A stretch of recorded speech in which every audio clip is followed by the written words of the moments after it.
Number 2, Turbo Overkill. Man, this game came so close to dethroning Doom Eternal. I can't even. This game was so amazing. I just loved every single moment of it. From the gunplay, to the level design, to the visuals, and even the story. It's so strange and over the top. It's absolutely love it. Like, the guy you play it as, his name is Johnny Turbo. You can't get any more 80s than that. And, like, even he has a great sidekick as too, his little robot buddy, or more like an AI type of thing, but he's voiced by John St. John, Duke Nukem. It definitely shows that that guy has a great range. It's not just, Duke Nukem. He also plays the bad guy in Ion Fury, and you could tell he's having the time of his life, so he's just such a versatile actor. But I don't know where to start with this one. The guns are just so good. I love the alt fires they have to them. Like, you have guns akimbo, you can dual wield these like 2 machine guns, but then you can turn it into like 1 machine gun that has like more precision to it. You got this badass super shotgun which fires grenades out. It's like sticky grenades, and you can blow the guys up. And you have another machine gun that doubles as a flamethrower, and there's also this VFG equivalent that just rains this giant laser down on everybody. It's absolutely mind-boggling. And of course, you have a great visual art style. You have kick-ass music and kick-ass boss fights. It's like, where did this game come from? It just blows my mind just how good it is. And again, it has kind of like that cycle like Doom 2016 and Doom Eternal has, where you need the right weapon for the right situation. Although sometimes some of the guns are kind of the same, and I don't know, it doesn't feel as like coordinated as Doom Eternal, but they're still a lot of fun to use. And there's so many varieties of enemies. Like, there's these ones that run at you. They're these skinny guys, and they have like knives, and then you slide in. Yeah, by the way, you have a chainsaw on your leg. I mean, who would have thunk? You just slide right into them. You get health and armor from them, and there's just so many crazy designs, and the game gets crazier from there. Like, I think by the time you get to the second act, where this all-powerful computer is trying to pretty much like an eldritch horror at this point, makes the entire world go completely bonkers. It really is something out of Lovecraft almost, but like techno style, like combining it with futuristic visuals, and it looks insane. And the enemies are so much fun to fight, and like I said, they're cool bosses you get to encounter as well. It just, as time goes on, the game gets crazier and crazier and crazier, and it never freaking stops. I just love every moment of it. Especially with, just again, the creative level designs. You also have, like, grappling hooks at your disposal. You can do all sorts of cool maneuvers, like you can dash, and again, use your chainsaws. Actually, at some point, all 4 of your limbs become chainsaws. That's like a power-up you get, and it's just like, okay, this game's gone off the deep end, but I love it. It's like the right kind. Like, it knows what's... Like, with Mortal Kombat 1, it kind of went too far, not in, like, a good way, because it felt grounded, but this game is just so over the top. It won't stop. It just keeps building and building and building, and just love every second of it. I just couldn't get enough. I just want to go back and play it again right now, just thinking about it. But yeah, it has its shortcomings, which fortunately still makes Doom Eternal my favorite shooter. But I think at this point, Turbo Overkill is my second favorite shooter.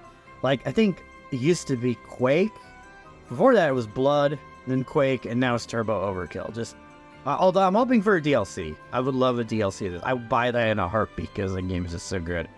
And what else? It was something else included. It includes a horde mode as well, where you can just go to town and shoot all the baddies as much as you want. It's just, oh man, there's so much to love. But like I said, I think the visuals are a bit too striking at times, and it kind of blends into things, and I don't know, it kind of gets distracting, especially when you're in the middle of a fight and you need to focus on the right enemy. And towards the end, it does, I know I always say this, but the pacing it becomes a bit too... If a game that's so unpredictable, towards the end, it kind of becomes a bit predictable. And just going around to all these arenas, especially in the final fight, where you're on a time limit and you have to kill all these guys and all this stuff. And then the final boss is just shoot, shoot, and it's just like hordes of enemies below, and it just kind of tapers off a little bit at the end, you know? But that's like few and far between from the rest of the game. It just kicks so much goddamn ass. It's definitely, at least out of all these first-person shooters that have been trying, that like this renaissance of retro first-person shooters, I honestly think it's the best one. And everyone has been praising this game too, so it rightfully deserves all that praise it gets.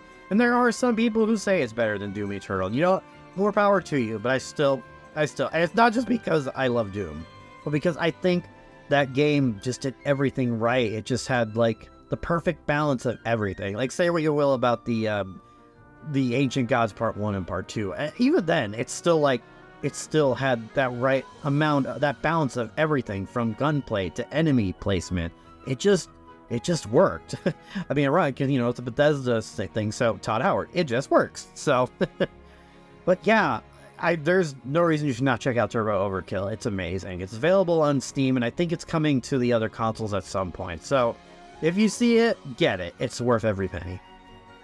And the number one game of the year is The Legend of Zelda: Tears of the Kingdom.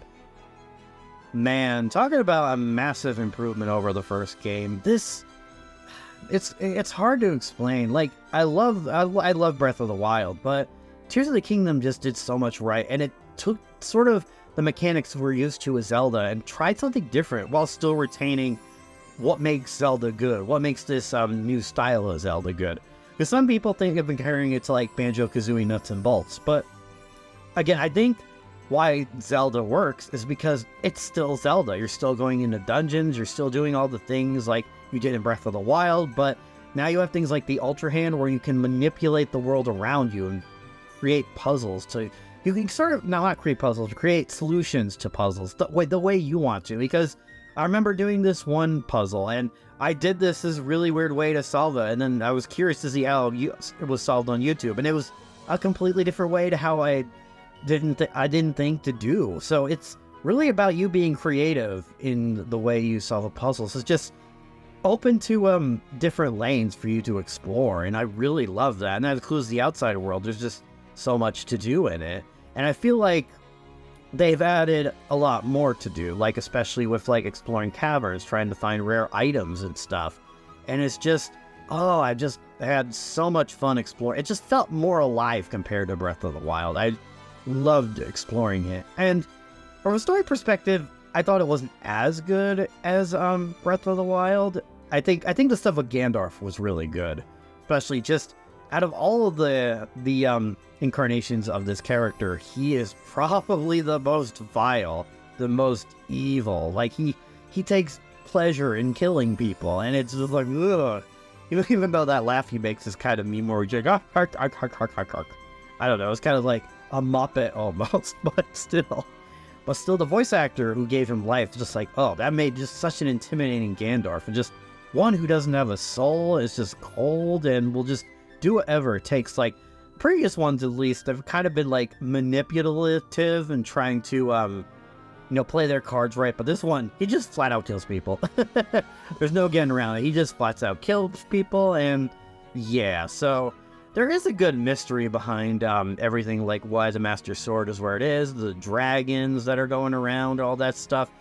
And it's there, but I don't know, just something about it doesn't feel as memorable, I guess, as the first. Although I do like the new sages that help you out. I think they're all such likable characters, and especially, I forget the bird with the kid. I forget his name. He's a lot better than the other guy, the one who looks like Falco. And I get it. I get he's supposed to be so boastful and cocky and arrogant, but there's only so much. Like, where's the depth? Where's kind of like that silver lining that you can like him and relate to him? It's just kind of like, I don't know. But I like the new characters as well. I think the bird kid, he appeared previously in Breath of the Wild, but he was like really little. But now he's going around helping you out and trying to stop Ganondorf.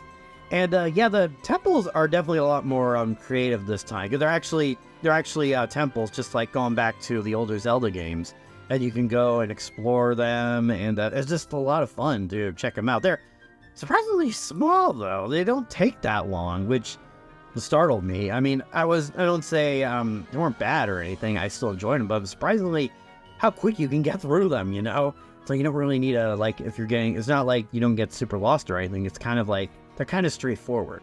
But of course, there's always like the side content to do as well. There's just like so much, like going to find like a rare horse or something, trying to get the Great Fairy. This game might be even harder than the first one. I'm not sure. You need like the best armor you can get and have those Great Fairies upgraded as soon as possible, because you will get one hit KO'd, because I've died plenty of times. And I'm trying to figure out why this one is harder.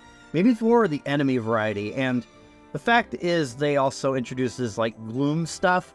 So if you touch it, it can potentially take away your max HP, and you start going lower and lower until you only have 2 hearts to work with. You can recover it, of course, but again, there's just a lot more to do, because now you have a sky area, you have an underground area, you get to go and explore those. There's just a lot of exploring to do. That's the thing that with like the original Zelda games, especially the first 2. Well, maybe more. Yeah, I want to say the first 2. Because it was really all about just kind of being dropped into this world and then going around and exploring it and just seeing what you can find. It's like, that's what Miyamoto got the inspiration for, where he just went around and explored things in his youth, and then he got the idea for Zelda from that. Yeah, it's like the world is just so much more massive this time around. But again, there's so much to do, and the Sky world has a lot of like creative level design too, and sort of, again, it involves a lot of problem solving. Like you can create like your own sort of like, I don't want to say hang gliders, but like you can create like little airplanes, or you can create vehicles. It's just like, there's just so much fun to be had. You just kind of given your tools. It's kind of like Minecraft almost, where you're given your own tools and just like, hey, do what you want. You know, there's no limit to your creativity. Like even like for the first like hour or so, I've never been so like entranced in like an opening part of a Zelda game before. I was just so excited by it. And then when you get to the open world, it's just like, go ahead, do what you want. Just explore, have fun, do all those cool stuff. Yeah, it was just really good. I just think it propelled the series to new heights for me. It's easily my favorite Zelda now. It's up there with Ocarina of Time, Link's Awakening. It just did everything right. I know some people have problems with the story. I think, and to me, it was serviceable. It wasn't horrible that it ruined the experience for me. I still had a good enough time with it. Again, there was just endless hours of fun. And you know what? There probably still is a lot more to do. And then maybe they'll do another DLC down the road like they did last time. And there'll be even more stuff to do. Like, again, you could do it. Really just kind of create your own world, you know? Just add all this stuff to it. Like, trying to think, like with your house, that you can create your own house. You can move the pieces in the proper place you want. The customization is insane. And I know some people will probably complain about stuff from the original, like, you know, the weapons they still don't have a very high durability. They'll still break, all that stuff. I don't know. I think that works for this game. I think it really kind of forces you to make the choices on how you approach each mission, and I think that's part of the fun. I mean, I know I would like a sword to carry around forever and ever, but still, I think it's a nice change of pace. Yeah, I don't know where they're gonna go with the series next, but hey, things are looking pretty good right now. Tears of the Kingdom. You can definitely tell there was so much soul put into this. That's why it took so long. Gee, imagine that if you're given time to work on a game, it actually comes out pretty good, you know? And yeah, so I mean, if you're looking for a big adventure, just something to get really immersed in for hours and hours on end, then I highly recommend this game, without a doubt. Easily my favorite game of the year. And I don't know what 2024 is going to bring. I'm not sure. I mean, probably the game I'm looking forward to the most, Grand Theft Auto 6, is another year out, all the way in 2025. But hey, you know, it takes time. Like I just said, it takes time to really make something special. And I'm looking forward to it. I had a great year. There's so much stuff going on, and I hope 2024 is going to be even better. So I will see you guys soon. Take care.